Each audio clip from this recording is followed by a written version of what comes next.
Covering music-related content of all genres. If it filters through Eastern Texas, it's fair game. Y'all bring it.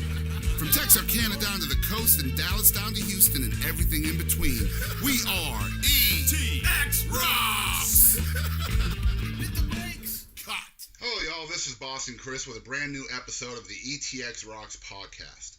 Today we're sitting here in Diboll, Texas with a Latino artist named SP. SP, say hello to everybody. What's going on, guys? What's going on? SP, we appreciate you sitting down with us.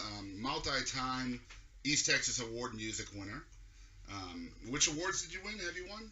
It was Latin artist, and it was hip-hop. So that was last year, right? 2015? 2015 was, 2014 was Latin. 2015 was hip-hop. So you've won 2 years in a row. Yes, sir. Going for three, the three-peat. Three-peat, man. Are you going to go for a third category now? Rap? R&B? We'll see, man. I don't know. We'll see what happens, man. We'll see how the nominations go and in the voting process, and we'll see if I win this year. That'd be cool. I know we had a great time watching you perform. You performed at the awards last year as well. Oh, yeah. Had your little boy up on stage with you, I think, right? Yeah, I had him on. That was pretty cool. Yeah.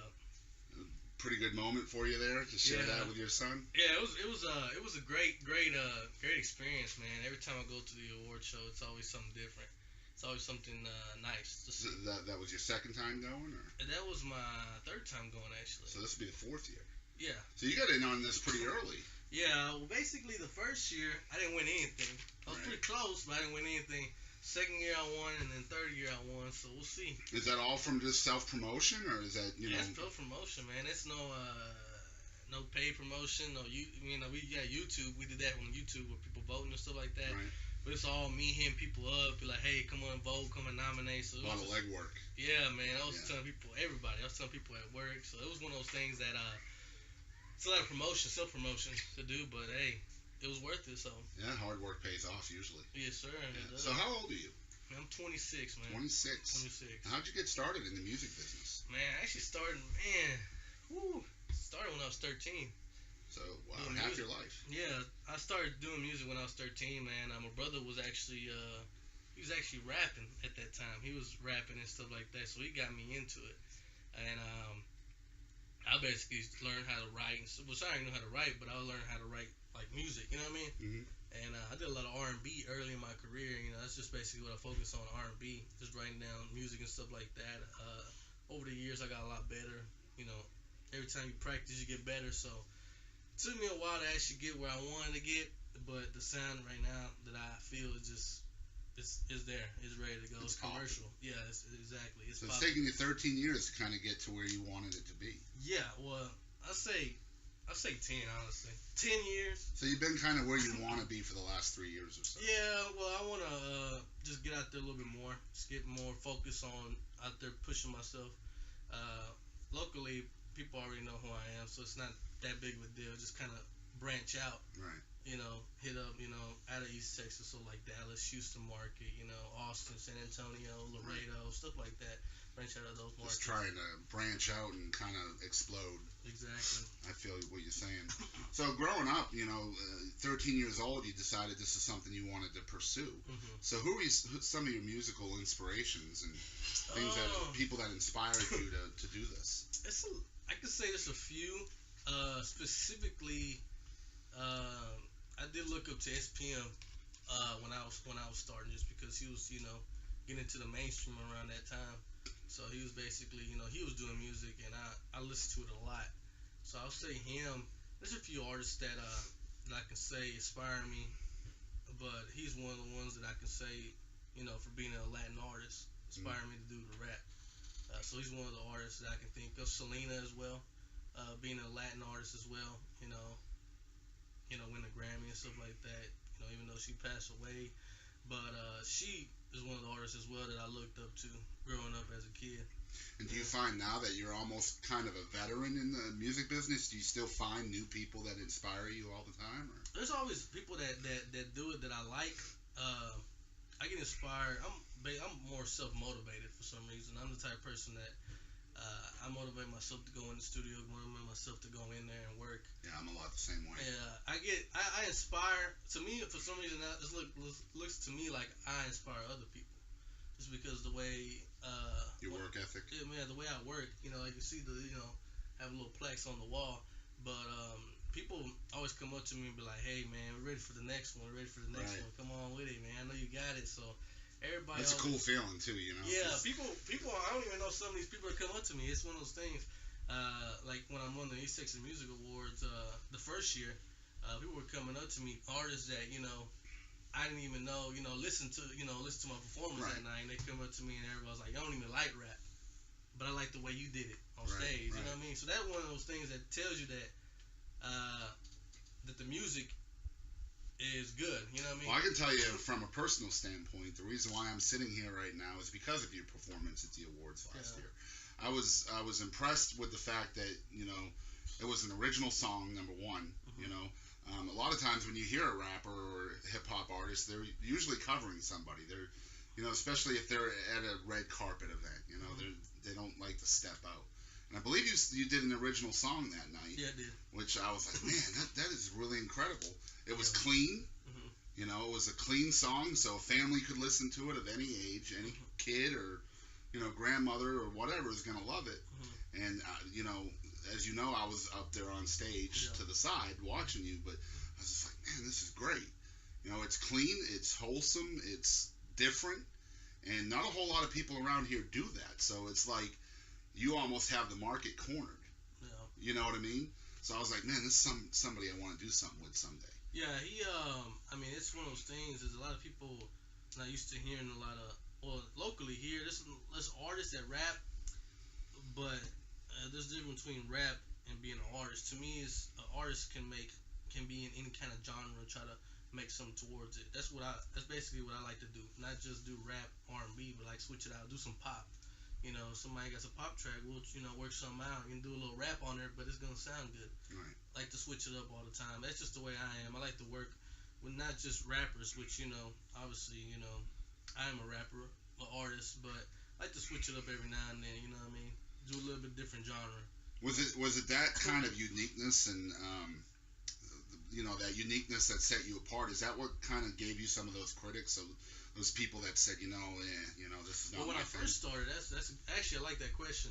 When I first started, a lot of people didn't give me a chance. Man, there's people that well, my brother had a different label at that time, and the artist that he had didn't even want to collab with me. And one of those things that I still remember who they were. You know what I mean? Right. And I would say about pretty much all of them, they don't do music anymore. But the thing about it is, to me, is that it made me motivate me to get better at what I do. They want to do music with me. There's a lot of people that when I first started, I wasn't good. I'll be honest with you. I mean, when you hear that criticism, does it make you change your art, your creativity? It makes me get better for some reason. Every time I hear somebody say something that I'm not good at this, good at that, I'm the type of person that I take what I can't do good and get better at it. So it's one of those things that I. So you actually take it as constructive, even though they're. Yeah. I don't get offended at somebody telling me something that I'm not good at. I've heard it since I was a kid.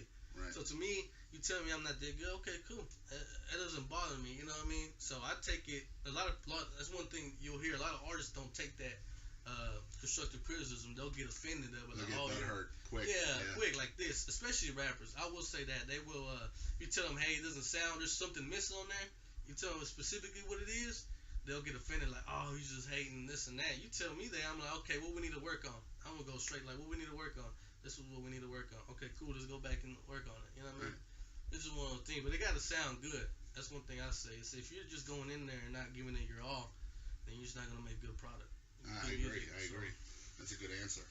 So the critics motivate you. Mm-hmm. I know you probably, like most artists, most musicians, probably love to hear the love as sure. well. For sure, yeah. I mean, that's always a good feeling when you have a fan, no matter what age or whatever, exactly. that is digging what you're doing. Yeah. Exactly. It kind of makes it all worth it, For sure.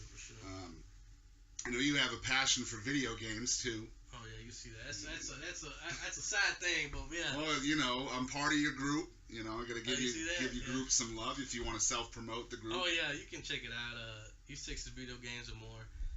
That's a little thing I'm doing right now. For the side, But it's blowing up, man. It's a couple thousand members. Yeah, We always do videos, live videos. They love doing the live videos. And the giveaways. And the giveaways. Kind of reminds me of the early days of ETFE. Yeah, ETFE. I remember that, man. I remember that. I remember joining, and I was like, what? Yep. I was like, man, it was popping, man. But it's nice. It's nice to have the group. But it's also nice to have people that people that already know me in music come in there and they're like, hey, you like video games too, which is I'm like, yeah, I like video games, but you always gotta have something to fall back on. I love video games, but I love music even more. So getting back to the music, did you start a record company, South Oak? What is that? That was that was a long time ago, man. That was in the early days, man. Was that you, your brother? That was actually collaboration me. of both. It was actually me, and like a few of my homeboys back in the day. That we're talking about 2000, 2003, 4, 5, around there. 2005, I say around there. So were you kind of behind the curtain a lot too there, in the production aspect? Well, yeah, that's what it was. Basically, what I was doing when I started that, I was actually doing the mixing. I was recording and mixing. So I was recording, mixing, and rapping. I was doing the whole thing. And we came out with a few mixtapes. Nothing too big, some local. But it was just one of those things that everybody wanted. This is when I was in high school. So everybody wanted to have fun, rap, and do this and that. So that's why I did it. Because my brother had his own thing going and I had my own thing going. And, is that kind of morphed into what we see here now? Yeah, it's kind of like branched out. We kind of stuck it all together. Like people that did rap, they stopped rapping, and then we were just like, it's pointless for me having just be me on one team. We can just have me together, with Big P Productions, right. Now. Because before he was Evershine, and he just went to the production side, Big P Productions. So it's just one of those things, man, that over time it was just like it was better just put it together, instead of having everything separate. You know what I'm saying? Join together and just work out and get stuff done. Right. Like that. To let y'all know, we're sitting here in Diboll, Texas, at the Big P Productions studio, where they do all kinds of production work and distribution and graphics and anything you can think of. You can go on bigpproductions.com. That's with a Z at the end. Bigpproductions with a Z.com if you want more information on that. They do a lot of great work down here in Southeast Texas. If you happen to be an artist or a musician or anybody that needs advertisement or promotion or marketing opportunities, you definitely want to look those folks up. They do great work down here. And they're also a 2016 sponsor of the East Texas Music Awards. Yep. We're very, very happy and proud to have them as a partner this year. And that's with SP's brother, Mark P., who runs Big P Productions. And is he older than you? Yeah. And so did he kind of pave the way for you into the music business? Yeah, for sure, man. He kind of got me into the music. He started me into it. That's basically who I looked up to when I got into it. Right. The music aspect. And he kind of, on the way up, kind of showed me, hey, do this, do that, kind of work on this and that. So it's one of those things that he also helped me out with my craft, getting better, right. And how to spit stuff. When I first started, I would rhyme on beat, but it just didn't sound like it should. Right. Yeah. So he just he kind of helped you with that. Yeah, he helped me. He was like, hey, work on this part, work on this. And so when you were growing up, was there a specific reason why you chose, the rap hip hop genre over say something else? Well, because I know, like, the Latino culture, there's a lot of different genres within that as well. Yeah. I'm not as educated on that, obviously, as some other folks, but that's why I'm here. I want to learn about stuff like that. Yeah, you got cumbia, you got tejano, you got a lot of stuff. And the reason why I didn't choose, like, anything like that is because, first of all, I'm not a singer, so I can't sing.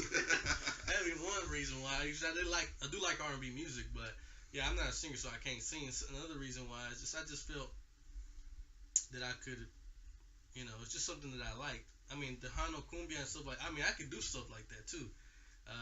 We get the right beat, get the right sound to it. We'll work on something like that. That's what I like to work on. But at first, the reason why I didn't start on stuff like that is because it was just not something I was really into at first. I was more into the rap because I liked the way the sound was coming out, people were doing rap. But don't get me wrong, man. You put some cumbia on there, man. We'll do a little dancing. We'll come up with something real quick. So, right. So we won't. I'll do anything. Here's a good question for you. What are some of the unique challenges that you face in the music business locally, on a local basis, East Texas basis, for a Latino artist? I mean, what are the challenges and struggles you face? I can honestly say it's hard for a lot of people to locally to embrace you because you're local. Right. So they don't see you as being somebody that's, of course you're not famous, but they don't see you as somebody that, for some reason locally, a lot of people don't see somebody as local as talent. They'll say they got talent, but they don't see the support. Right. You don't see the sales, you don't see the shirts, you don't see stuff like that. But what I will say is that locally, I say it is a challenge for hip hop, especially just because you don't see a lot of Latin artists doing hip hop and rap locally. Right. So you see somebody that's a Latin artist that does rap hip hop, but also you can do do some cumbias, do some reggaeton and stuff like that. To them, it's not a challenge, but to them, it's like hard for them to accept that you can do not just rap and hip hop, but you can do cumbia, Latin, R&B. Well, I know another thing I've noticed. I've worked with some rap artists and hip hop artists as far as trying to get bookings and things like that, and there's just not a whole lot of venues. Well, that's another thing. Well, the thing about it is and this is I do want to touch on this subject. The reason why there's not a lot of venues is because a lot of venues, for some reason, when hip hop parties go into the venues, a lot of people don't know how to act. That's one of those things. And that's one of those things that they don't know how to act. You get to a venue, they're not they're not saying that they're not professional, but a lot of them are not professional. They come in there, they act wild, stuff like that. So a lot of venues don't want to book the artist. And a lot of times, if the artists themselves are acting that way, it's just gonna kind of spill over into their audience. Yeah, exactly. I think a lot of venues are afraid of that. Yeah, exactly. Especially when you're doing rap, they don't want to, they don't want the crowd to, mess with their club, break stuff like that. Versus a country or like a different type of audience where you see them and they're professional. The audience is, goes in there, dresses nice. They're not, going crazy and stuff like that. So that's another reason why there's venues. So how do you find gigs with that challenge? It's hard, man. It really is hard. I mean, I can honestly say that's one of those things that it's the venues for a rap is more challenging than the local support. It's just one of those things. It's challenging, man. I can honestly say locally I don't think there's one venue that'll support they'll do a rap, maybe one or two, but it's not compared to like country. You got what's that place called in that Liberty Bell, but you also got Macklemore's, and then you also got there's another venue that's Bonita. Oh, Bonita Creek Hall. Yeah, Bonita. You got Bonita. Well, see, the thing is with me is like, as a music fan, a local music fan, if you're a studio musician, a studio rap, or whatever it may be, that's all well and good. But when you're trying to branch out and actually, because a lot of times when you're performing live, that's when you can kind of practice different techniques and things like that, and see what the reaction is from the crowd. And if you don't have a local venue that will cater to that, I mean, how does that transform into trying to create new stuff in the studio? Yeah, well, that's one of those things. To me, it's not a challenge. I always, for being creative, man, there's always stuff to me to do. Like, it's easy. I can come up with stuff. We get a beat on. They got something to work with. We'll work on some magic. Just because of, not performing doesn't mean I can't come up with stuff. But it is a challenge not able to perform at a venue. But I don't see it as that messing up my creativity because I'm always coming up with stuff. To me, it's easy. I mean, there's some artists that it does kind of, affect their, their way of working and stuff like that. But to me, I can just write, bam, and do this and that. Because I just had a gig in Cinco de Mayo this past last month, and it was I saw some videos for that. Man, it's pretty lit. A lot of support, a lot of good support. A lot of people supported, and it's just one of those things. I'm probably the only rapper that does it each year, and they have a bunch of cumbias, they have a bunch of mariachi bands, so they have basically their crowd. And to me, to come up there is different for them, but they like it. The guy that runs it, each year he tells me, man, he loves it. He wants me again. So it's one of those things that I have and he had talked to a few artists that performed over the years, but I'm the only one that he's actually said, I want you to come back. And you rap in both Spanish and English? Yeah, rap both in Spanish and English. So so you build kind of, are you what's the word? Are you conscious of actually trying to build a fan base in both Latino sure. and English? I can honestly say I have a lot more Latin based fans just because like we were talking earlier, there's not as many, like you said, there's not as many Latin artists. Right. So a lot of Latin Hispanic people here in town, they don't know who to support because you don't have 10, 20 rappers in one town. You only have one rapper that's a Latin artist and he does English and Spanish. Mm-hmm. So to people, they're like, it's not that hard. You know what I mean? Right. So it's one of those things that I got support from people, even people in my own. I can go down the street and people start shaking my hand and talking to me. It's pretty cool, isn't it? Yeah, it's one of those things. It's different. Yeah, it's one of those things that it's not that basically easy way to say it. It's not that outperforming everybody else. It's just that I'm out there just working. Right. And networking and talking to everybody and just being myself. That's one of those things. You have to be yourself. So you're trying to make a career out of this? Yeah, you just gotta be yourself, man. Even though I'm 26, I mean, I still see a bright future. I mean, Right. to me, I don't see nothing. I just see this time to, step it up. Time to go ahead and just get on and hit the road, man. Really. So I know when we were at the awards last year and when we spoke about watching you perform and things, that's when I got to meet you for the first time. Saw you a little boy and met your girl and all that. How do you balance being a kind of a star, a local star here, rap star, Latino star, whatever? How do you balance that with being a family man, a good father, a good husband? It's kind of hard, I can honestly say, because you have to kind of make time for everything. Lately, I haven't had time to just to come in the studio and work, but it's just one of those things you kind of have to manage it, manage time. Spend time with them coming in the studio. You just kind of have to figure out the right time when they're open to come in, because sometimes they're booked and I can't even come in when I'm available. So I have to make sure, hey, can I come in their time? And then sometimes they have a full house in here, man.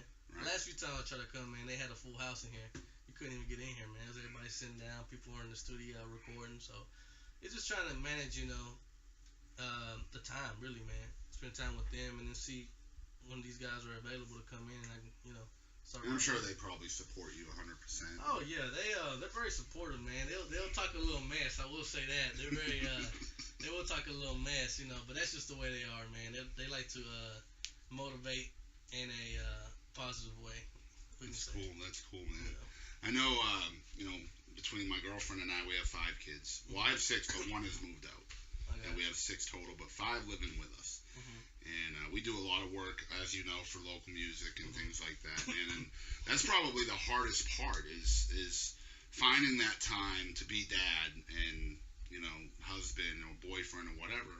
And then also finding that time to be out and supporting local music and, building your craft. It's really hard because, if you're not walking that fine line, now your kids are like, well, dad doesn't care. Dad's always gone. Dad's doing this or whatever.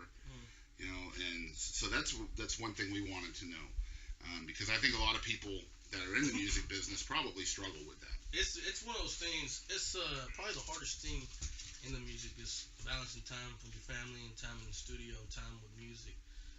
I can honestly say it's probably one of the hardest things, man, in the music thing. It's when you have family and trying to balance it out. It's one of those things. And of course, your son is still real small. And yeah. So. Yeah. You have the one son? That's it, man. I don't have that many kids. I'm good with one right now, but yeah, it's one of those things. I can honestly say that anything that I've done, through music, that's probably the hardest thing that I've have come across. Is spending, time with my family, trying to give time to the studio. It's just hard to me, but we try to make it work.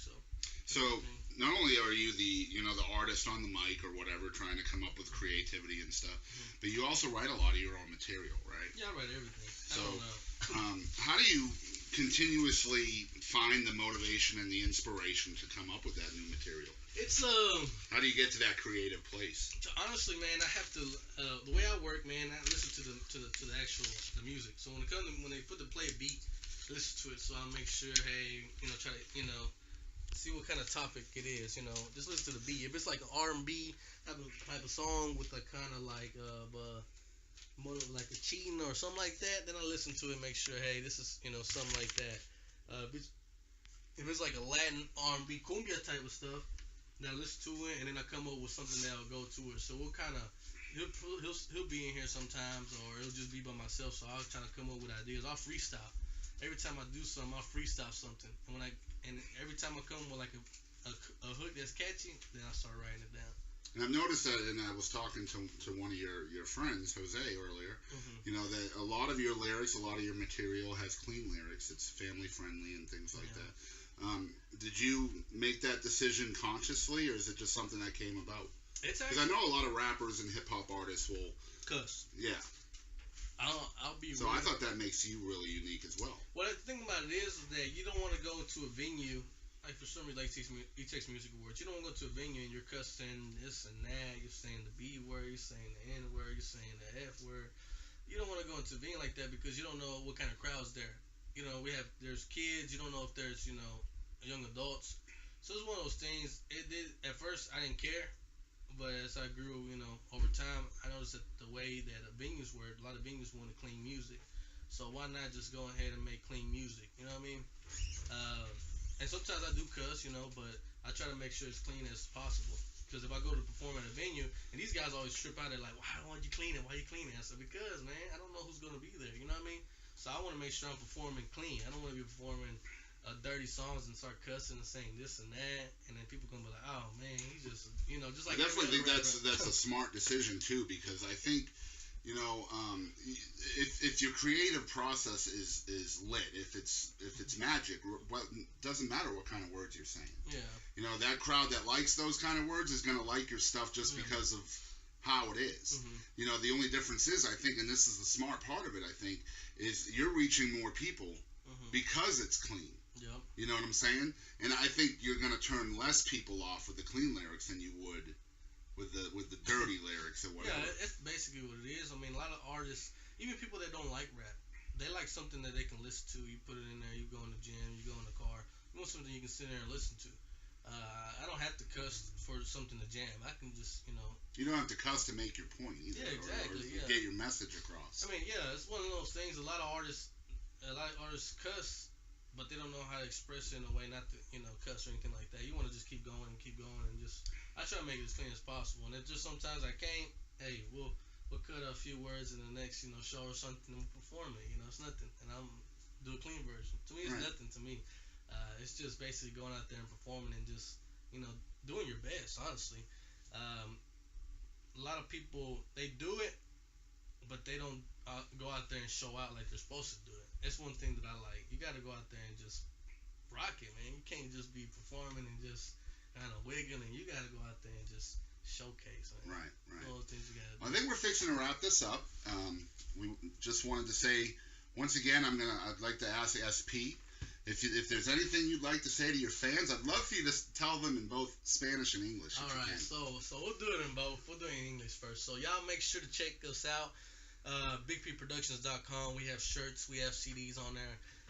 You can also check me out on my Facebook, facebook.com/theofficialsp, Twitter @theofficialsp. We also got I also got my Snapchat, officialsp, and I also got a Instagram, officialsp. So make sure you check all that, and check all that out. Like I said, make sure you follow me, and everything like that.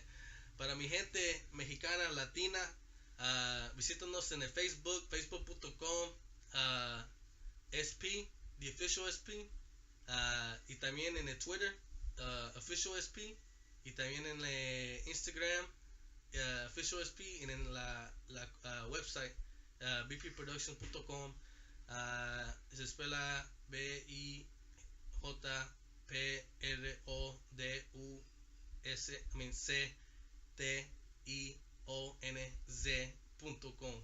So, ahí nos visita, y pues si necesitan comprar algo, nomás ven en la website y tenemos todo listo ahí. All right, once again, we're here with the official SP. The official SP. Make sure you check him out on Facebook. The best place to go is Big Productions, BigPproductions.com with a Z at the end. You can get all his music, all of his T-shirts, upcoming shows, things like that right there on that website. Also, if you're looking for any kind of production, marketing, distributing kind of work, graphics work, that's also a good place for you to go. SP is going to be nominated this year for several awards. I'll give him one last opportunity to ask y'all for your vote and which categories he's nominated. Y'all make sure to vote. Hip hop, R&B, rap, entertainer, songwriter, Latin. Make sure y'all vote for me in those categories. I would greatly appreciate it. Y'all make sure to vote, man, and each vote counts. I don't care what anybody tells you, every vote counts. So make sure you vote, man, for sure. And that's on etxmusic.com. Once again, I'm Boston Chris Barnes, and this is ETX Rocks Podcast. Remember to support local music and ETX Rocks. Covering music-related content of all genres. If it filters through Eastern Texas, it's fair game. Y'all bring it. From Texarkana down to the coast and Dallas down to Houston and everything in between. We are ETX Rocks!